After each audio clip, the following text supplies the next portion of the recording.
Tonight you have another opportunity to make a difference in finding a cure for diabetes. And this is our Fund to Cure. Our speaker this evening is Tony Rogowski from Marietta, Georgia. He's an attorney and a CPA as well as a past member of the Georgia chapter of JDRF. He's also the founder of the East Cobb Challenger Baseball for physically and mentally disabled children, and he has an incredibly impactful story that he's going to be sharing with us tonight. Now, obviously, I'm here. Well, I'm here because, like I used to be able to say in Georgia before it became politically incorrect, I got a dog in the fight. We can't say that down there anymore. But I'm also here because I guess I'm maybe the next generation of desperate housewives. I'm a desperate dad. And I've got a story I'd like to tell you. There is nothing innocent or childlike about juvenile diabetes to the more than 3 million Americans who are affected by it. It strikes infants, children, adolescents, and adults without warning. It's relentless, it's merciless, and far too often, it's deadly. Those directly affected made no poor personal choices to get it. It didn't come about as a result of a poor dietary habit or a sedentary lifestyle. Simply put, their own autoimmune system got carried away and it destroyed the cells that produce insulin, a life-sustaining hormone. It's an honor to have been asked to share my family's story with you this evening, but it doesn't come without a price, because it's forced my wife Kathy and me to explore feelings that we have managed, for sanity's sake, to lock away in a very private box for many, many years. Tonight, with your indulgence, I'd like to share a few memories, a hope, a dream, a call to action with you. Kathy and I were married in February of 1980, and before the year was out, we were blessed with the birth of our first child, our daughter, Corey. But we were just getting started. We like to call the 80s the decade of conception. And by its close, we had 5 children, the last, our youngest, Kelsey, being born on the afternoon of our 10th anniversary. What a wonderful life. Shortly after starting kindergarten in 1985, we noticed that Corey seemed unusually tired and excessively thirsty. Does that sound familiar to anyone? Well, not to us. We didn't know anything about diabetes. We didn't have anyone in either of our families who'd ever had diabetes. So after several trips to our pediatrician, they finally ran a series of tests and checked for, among other things, diabetes. That evening, our fears were confirmed, and we were instructed to take Corey the next day to Children's Hospital, where she would receive her initial treatment and we would receive our training. When it came time to leave for the hospital, I found myself unable to rise up from the kitchen chair I was sitting in. Kathy asked, "What was the matter?" And I said, "I just know when I get up from this chair, our lives will never be the same again." Now, she hates it when I'm right like this. The good thing is I'm not right very often, so it hasn't proved to be much of a problem in our marriage. Well, the days spent at Children's Hospital were a blur. There was so much to learn and so much worry and fear of the unknown. And there was so much relief that one small shot of insulin could remove all of Corey's symptoms. We were blessed to have total strangers who had a son with diabetes and had been through this impose themselves upon us at the hospital. And they provided for us the first measure of hope and normalcy that we had had in days. Their message was simple: diabetes stinks. I think you all can appreciate that. But you'll get through it, and you'll learn to live with it. And when you want to do something about it, we want to tell you something about the Juvenile Diabetes Research Foundation and what it's doing to find a cure. Well, we learned to live with the highs and lows of diabetes.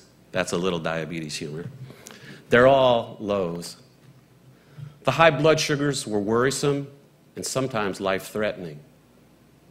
The low blood sugars were terrifying, and for years, it felt like we were walking a tightrope between tight control and seizures and falling off far too often. But we made the time and effort to get involved with JDRF, first in Washington and then Atlanta. And we opened our private box, and we put away our fears about the future. We didn't want to talk or think about the long-term issues. There was time later for that. And we got on with our wonderful life. What else can you do? By 1990, we'd moved from our family's decade of conception to JDRF's Decade for a Cure. That was the Foundation's initiative to find a cure before the new millennium. And while millions of dollars were raised and put to many promising avenues, no cure was found. The understanding was advanced, but no cure was there. But things weren't standing still in the Rogowski family either.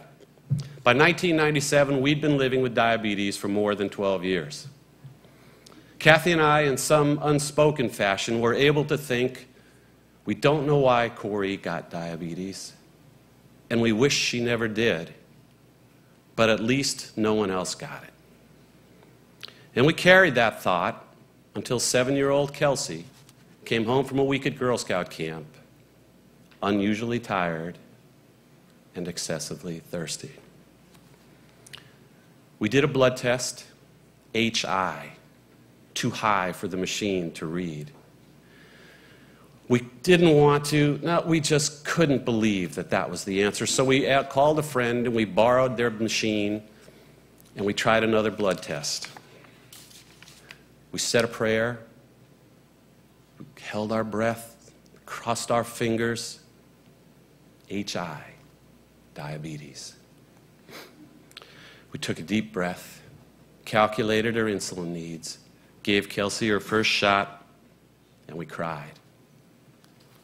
That first night, 17-year-old Corey, who was a miserable, insufferable senioritis teenager at that point in life, invited Kelsey into her bed. And she said, "Mom and Dad, don't worry, I'll take care of everything." And she did. It's times of hardship that make or break families, and ours was made forever strong by that special night. When Kelsey entered the 2nd grade that fall, her teacher asked, "Well, Kelsey, how was your summer?" And Kelsey, in my little typical bird fashion, said, "Fine. I got braces, glasses, and diabetes. How was yours?" A positive attitude will get you far in life. Well, we now silently rationalized, the girls got it, but somehow the boys have been spared. And once again, we opened our box and put away our very private fears about the future. And we got on with our wonderful life. What else can you do? That was until 1998, when 13-year-old Nick became unusually tired and excessively thirsty. You are all now equipped to make a preliminary diagnosis. We did a test. We confirmed our fears.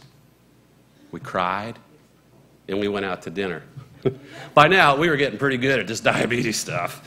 But there at the restaurant, with the encouragement of his sisters, that very first day, Nick gave himself his own blood test and his own injection. Wow. Now that's courage. So this time we rationalized, well, the girls got it, and our baby boy got it, but somehow Matt and Ben have been spared. And so once again, we opened our box and put away our fears about the future, and we got on with our wonderful life. What else can you do? That was until 2001, when 17-year-old Ben became unusually tired and excessively thirsty. Kathy asked Ben to do a blood test. The numbers came up, and they knew, and they cried. And when we all got home, we all cried, and we cried, and we went to our rooms, and we cried alone. What I remember most from this time is the anger that took up residence in our house. We were all mad, and all for really good reasons. Even I, the consummate rationalizer, was out of excuses. But one more time, we opened our private box and put away our fears about the future, and we got on with our wonderful life, because what else can you do? But life doesn't stand still. We've now been living with diabetes for more than 20 years, collectively more than 50 years.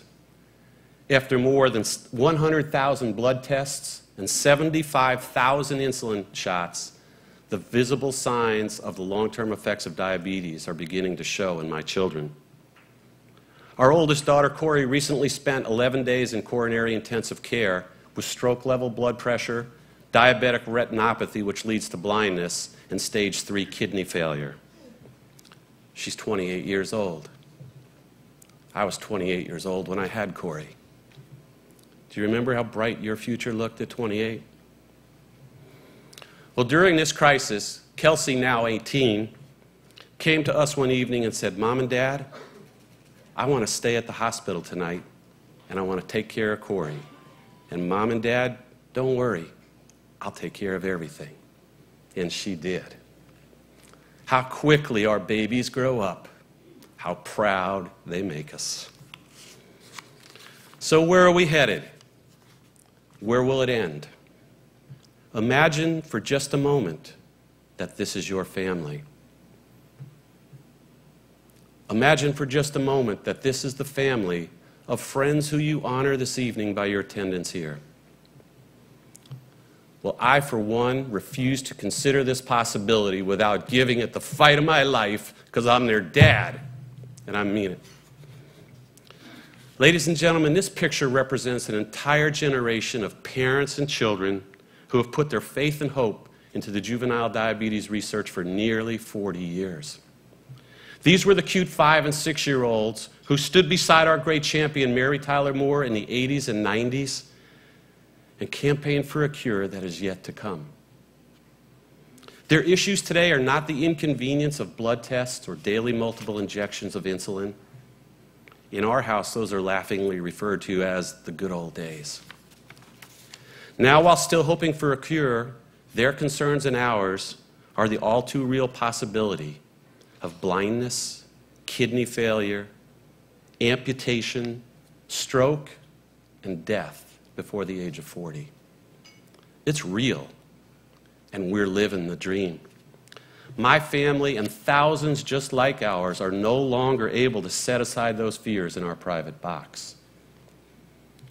Earlier, I mentioned the intervention of 2 lovely strangers who came to a hospital and assured 2 frightened young parents that we would learn to live with diabetes.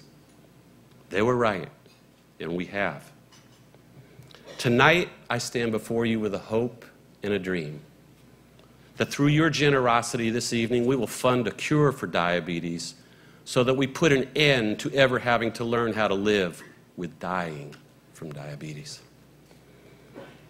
In the Bible, we were told, let us just stop saying we love people. Let us truly love them and show it by our actions. Ladies and gentlemen, in just a few moments, you're going to have the opportunity to show through your actions your love for your friends here this evening. This is your chance to make our dreams come true. And as for me and my wonderful family, we're just going to get on with our life because we've got a good life. Thank you. God bless you. Have a wonderful evening.